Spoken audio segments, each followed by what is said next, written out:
Well, hello, my lovelies. It's Janet Perez coming to you with Paint Couture Paints, and I am going to show you how I created a monochromatic linen look on this Bombe piece using all Paint Couture products, primarily Paint Couture products. So what I did is I first gave this a really good cleaning with our Fresh Start, which is the powdered product that you mix with water. I put it in a spray bottle and I clean the piece thoroughly. Then I rinse with vinegar water like I always do. Let it dry completely. And then I gave this a really good coat of the Premium Plus 2-in-1 primer in white. Then what I did was I started with a coat of Buttercream, which is what I'm doing here right now. And I'm giving it a light coat. I'm not worried about getting full coverage. I'm just giving it a super light coat with a chippy brush, sort of doing a crisscross pattern and going over it lightly so that I'm getting a base coat on. I don't care if there's some of the primer showing through, because by the time I'm building up layers on here, and by the time I'm done, you won't see any of that primer coming through. So it really doesn't matter. But I want to build up the layers, and that first layer is going to be the Buttercream. Now what you see me adding here is Cozy Beige, and this is such a pretty warm beige color. It's one of my favorite colors for a neutral color. And you'll see, again, sporadic coverage. I am doing sort of a crisscross motion again. You'll see me lightly spritz my brush every once in a while just to kind of keep it moist so that that paint is moving on there lightly, because I don't want to leave too many lines quite yet, but I do want to keep it light, okay? So again, we want texture, and that's why it's really important to use a chip brush.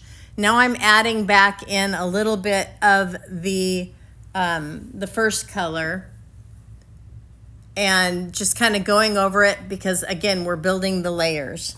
So we're doing the Cozy Beige, we're doing the Buttercream, and now what I'm adding is I am adding Grounded, which is another beautiful color. See, these are all just earthy, natural tones. And you can see how that chip brush really adds some great texture to this piece.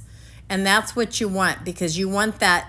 If you think about how linen looks, you can literally see the lines of the threads when you're looking at linen.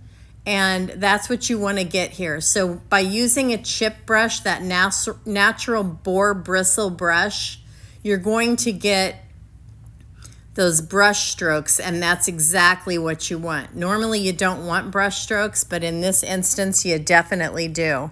And if you get too heavy-handed like I did back there a second ago, you can go back over it with one of your lighter colors to sort of tone it down. You can spritz it with a little bit of water, and this is a very forgiving technique, but you're just going to go in, plus and minus motions. That's all you're going to do, crisscross motions. And you can see here how I'm building that pattern up, okay? So think of a Chanel suit or a linen jacket, or whatever, your favorite tweed jacket that you ever had. And that's what you're kind of looking for here. So the next color that I'm using here is Madagascar Mocha, which is another, the next darker step. So I'm just kind of taking this in incremental steps of tone and going tone on tone, darker and darker and darker as I move along. And again, same motion, just building up those layers.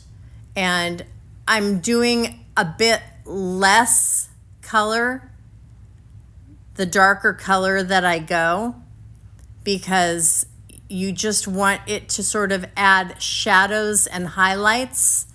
You'll see me using my misting bottle occasionally. You'll see me adding back in the original colors of the Buttercream and the Cozy Beige if I get a little too dark in areas. So you are the artist. Don't you ever forget that. And you just do what you feel looks right to you, okay? It's sort of like the Sausalito dupe look. You want to just sort of go with what you feel looks right on this. And the linen look is what you make of it. So this is some size that I just put in a yeast jar, just FYI. And this is the size that I purchased from Artistic Painting Studios. And I love their size. If you've ever done any gilding, you know that gilding size is super expensive. And you get a little tiny bottle that gums up and lasts a very short period of time. The Artistic Painting Studio gilding is phenomenal. I pour some into that little yeast jar just so that I'm not opening the quart-sized container that I have all the time because I don't want it drying out. And I've had it for like a year and I still have a whole bunch of it left. So it's a phenomenal deal. Anyway, what I'm doing here is I am using a 1/4-inch chip brush and I am dipping it lightly into the size and I am sort of rolling it over the raised areas on this piece.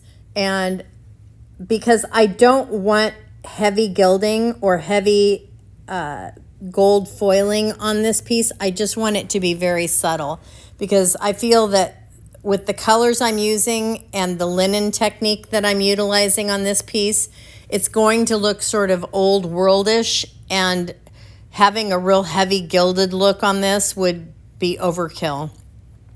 So as you can see, I'm sort of rolling that gilded size over the areas that I want to have the bling on, okay? And I'm going over all of the raised area, but I'm doing it very lightly.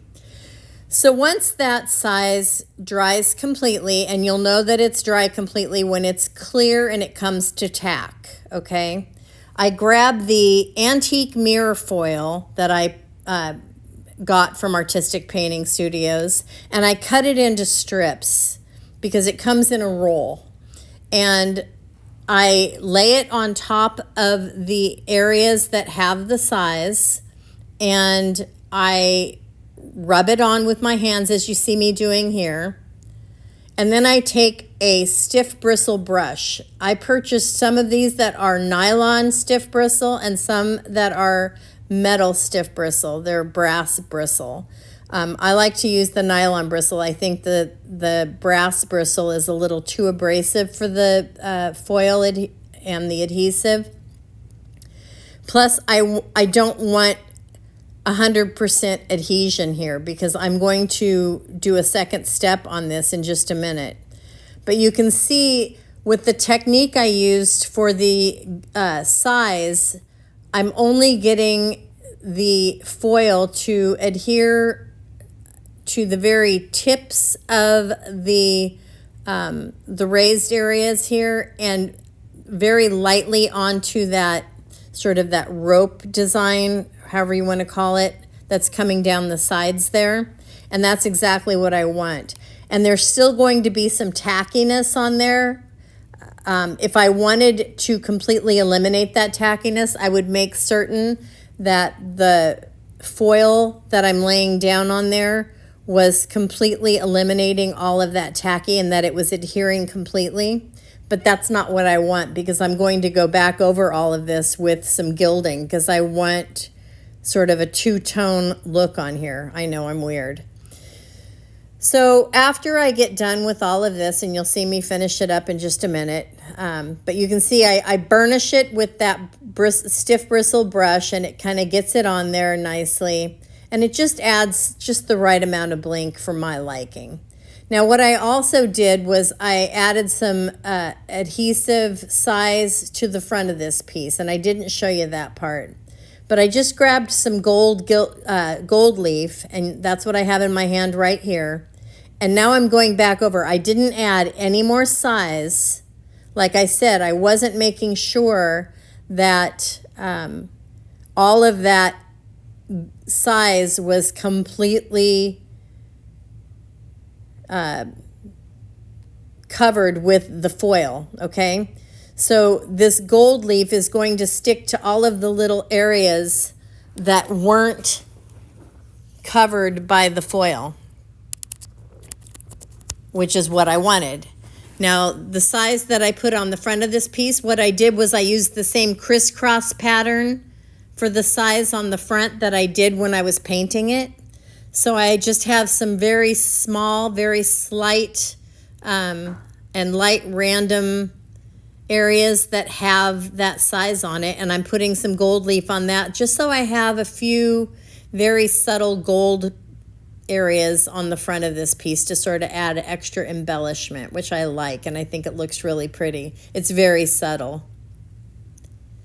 So this piece is a resin piece. I mean, it is 100% resin, and you can always tell a resin piece typically without even very much inspection. Simply, the drawers don't have any seams necessarily. They're glued. The drawers are molded. The top looks painted. If it looks like it's wood, but it looks painted wood, there will be chips in it where it's white underneath the chips. And that's what this piece is. This piece is 100% resin. There is not 1 ounce of wood in this piece whatsoever. So I stripped down the top and sanded it because it had a faux burl wood painted pattern on the top of it, which was hideous. And I really probably didn't even need to do that, but I wanted to eliminate all traces of that because it was just hideous. And I'm painting it with a coat of Espresso, which is a paint by Paint Couture. It's their darkest dark brown, and I think it's just a beautiful dark brown paint. And making sure that I get a nice even coat on here, and I'm going to let that dry completely. And once that's dry, you'll see the next step that I do on here. So the next step is I am going to grab myself some more espresso and mix it with a little bit of my embossing medium. Mix it up really well, and you'll see it looks a little bit lighter when it's wet, but when it dries, it'll dry just as dark as the espresso did initially. And I'm putting a nice even layer, but not too thick, but just thick enough, like maybe 1/16 of an inch, if that. And I'm using my Artistic Painting Studio roller. This is one of their patterned rollers, and this is the alligator roller to get that really wicked cool alligator pattern on the top. And you can go back over it. It won't hurt anything because it's just that easy to use. And now I have an alligator skin top on this piece, which I think that texture in conjunction with the texture of the linen on the sides just makes this piece so unique and so special. But I'm going to take it one step further. Now, just know that that embossing medium needs to dry fully. And so I let it dry overnight. And my next step is to grab some of my clear glazing gel and some of the mica powder in the bronze from Paint Couture, and I'm mixing it up. So it's about, I'd say, a tablespoon of the clear glazing gel with maybe a teaspoon of the mica powder.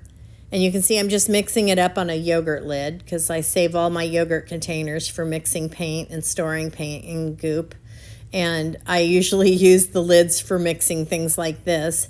And you'll see I just added maybe a half teaspoon of water just to have a little more mixability in there. I always add a little bit of water to my glazing gel just to have a little more open time.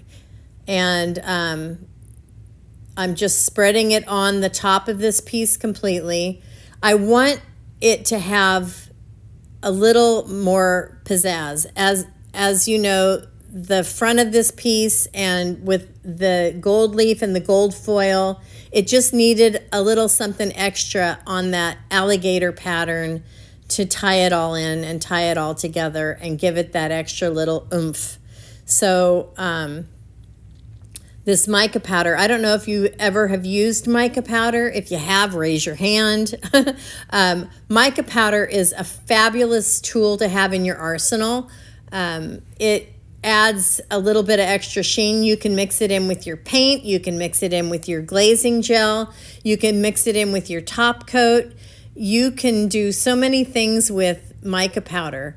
It is what makes the shine in your eyeshadow. If you have shiny eyeshadow ever, it's really beautiful. I use it in raised stencils sometimes. I have used it just to create stencils in general with top coat.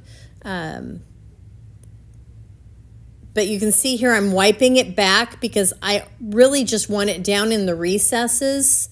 And so I don't want it to be like total coverage. I just want it to be very subtle. My brush here is a little slightly damp so that I'm kind of wiping it back and blending it in even a little bit more. And now we're done with it. So there's the look on the top. You can see how it kind of got down into those nooks and crannies of that alligator hide in conjunction with the gold foil trim around the edge and then that linen look texture. What a knockout piece this is, don't you guys think? So that's it. This is the piece. What I did to the drawer sides is I painted them with the French rose and then added some decoupage paper to the side, or not decoupage paper, but some scrapbook paper, and that's it. So hope you enjoyed watching this and hope you learned something. Please leave a comment and let me know what your thoughts are.